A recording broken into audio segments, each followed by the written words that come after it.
समरेश साहब, अमरीकी सदर डोनाल्ड ट्रंप ने भी अपने कहा था कि हमने वो जंग भी रुकवाई जो कि इंडिया दोबारा शुरू करने जा रहा था, और वज़ीर दिफा ख्वाजा आसिफ ने भी एक मरतबा फिर से भारतीय हमले के खदशात का इजहार किया है। क्या वाकई भारत पाकिस्तान पर मगरिब में अफगानिस्तान और मशरिक से खुद दो तरफा अटैक की सलाहियत रखता है, या ऐसी कोशिश करने का, ऐसा स्टंट करने की कोशिश कर सकता है? और क्या तकनीकी लिहाज से अफगानिस्तान भारतीय इमा पर, पाकिस्तान पर हमला कर सकेगा? देखिए, जो क्या कहते हैं कि पागल दुश्मन से कुछ भी तवक्को की जा सकती है। हम अपने गार्ड्स तो लोड नहीं कर सकते, लेकिन जिस तरीके से मई 2025 में जिस तरीके से उन्हें ज़रब लगी, और मैं उस वक्त से ये कहता आ रहा हूँ कि जो उनकी डेफिशिएंसीज, इनएडिक्वेसीज सामने आई, उनको एड्रेस करने में टाइम लगेगा। बिकॉज ये वो चीज़ है जो टेक्नोलॉजी में ऐसा नहीं है कि आप ओवरनाइट जो है वो अपने सोल्यूशन निकाल लेंगे। उनके सिस्टम में कमियां थी, उनकी ट्रेनिंग में कमी थी, उनकी लीडरशिप की प्लानिंग में कमी थी। जो इक्विपमेंट वो समझ रहे थे कि बहुत सुपीरियर है, वो बहुत उस लेवल का नहीं, या दूसरा जो हमारा इक्विपमेंट था उसने उसको बीट किया। तो इस वजह से मैं ये समझता हूँ कि उनको टाइम लगेगा इन जो कमियां इनको एड्रेस करने में। सेकेंडली, आप देखें कि जो मई 2025 में जिसने मार्का किया था, उसके पीछे जो बेसिक उसका ऑब्जेक्टिव था वो बिहार के इलेक्शन थे। बिहार के इलेक्शन तो मोदी जीत चुका है।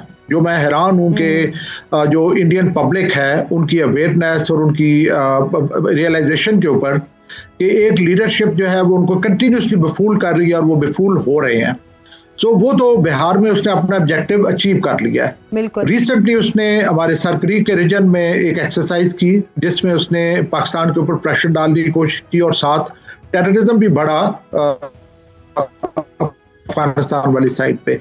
सो रूल आउट मैं नहीं कर सकता, लेकिन मेरे नज़दीक अब उसे इंडिया को रिकवर करते हुए कुछ देर लगेगी।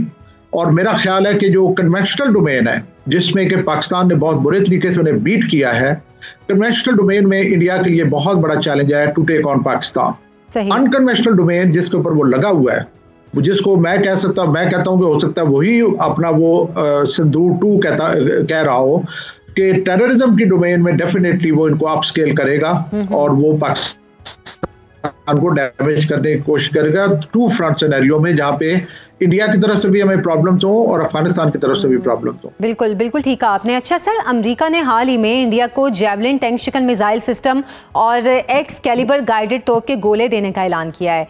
ये कितने मोहलिक हथियार हैं और किस तरह काम करते हैं, और मजीद ये भी कि पाकिस्तान के पास इनके मुकाबले के लिए क्या है? देखिए, अभी जब अगर हम BVR की डोमेन की बात करें तो ये क्लियरली इमर्ज हो गया कि पाकिस्तान को एक एज थी, और जहाँ पे वो फ्लाई कर रहे थे, और उनका ख्याल था कि यहाँ तक हमारी जो आर्म हमारी नहीं पहुँच सकेगी, हम उस जगह पे उनको हिट नहीं कर सकेंगे, लेकिन हमने किया। अब इसके बाद इंडिया जो है वो जो उसके पास राफेल के ऊपर मिसाइल है उससे सुपीरियर मिसाइल लेने की कोशिश करेगा। एमरैम हो गया, जेवलिन हो गया, ये वो मिसाइल लेगा कि जिनसे वो ये जो एज है इसको नलिफाई कर सके, या वो एज को अपनी फेवर में कर सके। तो डेफिनेटली एक तरफ तो यूएस जो है वो मिलिट्री हार्डवेयर को बेचने के चक्कर में है, और उनकी इकोनॉमी बहुत ज़्यादा डिपेंडेंट है ऑन वॉर इंडस्ट्री, और वो चाहते हैं कि मुख्तलिफ जगहों पे कॉन्फ्लिक्ट चलें जहाँ पे कि उनकी खपत हो सके, उनकी जो मिलिट्री टेक्नोलॉजी है उसकी। तो इंडिया को डेफिनेटली इस तरह का इक्विपमेंट दिया जाएगा। इंडिया खुद चाहेगा कि वो अपनी इनएडिक्वेसीज एड्रेस करे, और जो एज पाकिस्तान को मिल गई है उसको अपनी फेवर में करे।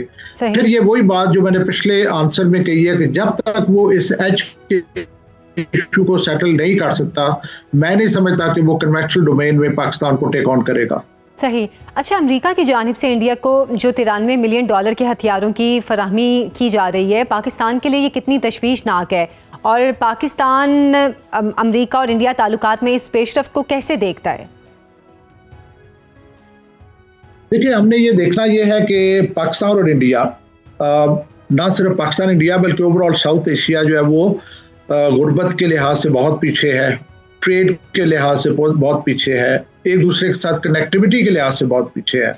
तो मेरा ये फियर ये है कि वाइल पाकिस्तान और इंडिया की राइवलरी है, यहीं पे ये बैटल ग्राउंड ना बन जाए चाइना और यूएस की राइवलरी का, कि चाइना अपनी टेक्नोलॉजी दे रहा है पाकिस्तान को और यूएस दे रहा है अपनी टेक्नोलॉजी इंडिया को। सो वो टेक्नोलॉजी हमारे बैटल ग्राउंड पे टेस्ट हो रही है और वैलिडेट हो रही है। ऐसा ही that will be very unfortunate, क्योंकि नुकसान जो है इन दो मुल्कों का होगा। सो जो पिछली जो मार्का था, अभी जो कांग्रेस की आपने रिपोर्ट देखी है, उसमें भी उन्होंने यही चीज वैलिडेट की है कि जो चाइनीज इक्विपमेंट थे वो उन्होंने इस तरीके से परफॉर्म किया कि उनकी मार्केटिंग जो वैल्यू है वो बढ़ी, और दुनिया पूरी अभी JF-17 में इंटरेस्ट ले रही है, PL-15 में इंटरेस्ट ले रही है। तो चाइना को एक एज मिली टेक्नोलॉजी में। अब वेस्टर्न वर्ल्ड चाहेगी कि उस एज को नलिफाई किया जाए, और वो अगर करते हैं थ्रू इंडिया, और पाकिस्तान की तरफ चाइनीज टेक्नोलॉजी आ रही है, उस तरफ इंडियन टेक्नोलॉजी आ रही है, सॉरी US टेक्नोलॉजी आ रही है, तो एक आर्म्स रेस चलेगी। और जब ये दोनों मुल्क आपस में एक दूसरे के सामने आएंगे तो नुकसान इन दोनों मुल्कों का होगा। बिल्कुल तो मैं ये समझता हूँ कि बहुत सीरियस इम्प्लीकेशंस है इसकी, और अवॉइड करना चाहिए इसे। बिल्कुल ठीक कहा आपने। और शायद इसी तरह दो बड़े ममालिक दो निस्बतन छोटे ममालिक को अपनी टेक्नोलॉजी देकर उसको टेस्ट करके एक्सपेरिमेंट कर रहे हैं कि इसका कितना फ़ायदा या कितना नुकसान है। अच्छा, 2025 में जंगों या जंगी तैयारियों और जंगी हथियारों के हवाले से अगर हम बात करें तो इनके सौदों और सिफारती हंगामा खेजियों के हवाले से काफ़ी मसरूफियत देखने को मिली है। दुनिया में पावर पॉलिटिक्स के नए खद्दोखाल तरतीब पा रहे हैं, नए तहादी और नए ब्लॉक्स भी सामने आ रहे हैं। क्या ताकत के नए और अनगिनत मराकज़ सुपर पावर्स के किरदार को महदूद कर देंगे, और 2025 के असरात को हम 2026 में या आने वाले सालों में कैसे देखेंगे? देखिए, मैं ये समझता हूँ कि पाकिस्तान की स्ट्रेटेजिक लोकेशन ऐसी है कि जब भी दो हाथी डिसाइड करते हैं आपस में लड़ने के, तो पाकिस्तान उसके सेंटर में आ जाता है। चाहे ये सोवियत यूनियन और US की लड़ाई थी, या ये पाकिस्तान बनने से पहले ब्रिटिश एम्पायर और सोवियत एम्पायर की लड़ाई थी, पाकिस्तान बनने के बाद जैसे मैंने जिक्र किया सोवियत यूनियन और US की लड़ाई, और फिर US और टेररिज्म की लड़ाई। जी जी। 21st सेंचुरी में जो दो हाथी इमर्ज हो रहे हैं वो है एक US और एक चाइना। मेरी विश है कि इस जियोपॉलिटिकल साइकिल में, नई 21st सेंचुरी की न्यू जियोपॉलिटिक्स में, Pakistan is not made to perform the role जो कि पिछले गेम्स पे हमने परफॉर्म किया। लेकिन ये है कि आपको नजर आ रहा है एक बैटल चल रही है कि पाकिस्तान किस कैंप में होगा, चाइनीज कैंप में होगा या US, जो जाहिर है वाहिद सुपर पावर है इस वक्त US, और चाइना जो है वो उसको चैलेंज कर रही है। तो पाकिस्तान कोशिश कर रहा है कि दोनों के दरमियान में बैलेंस करे।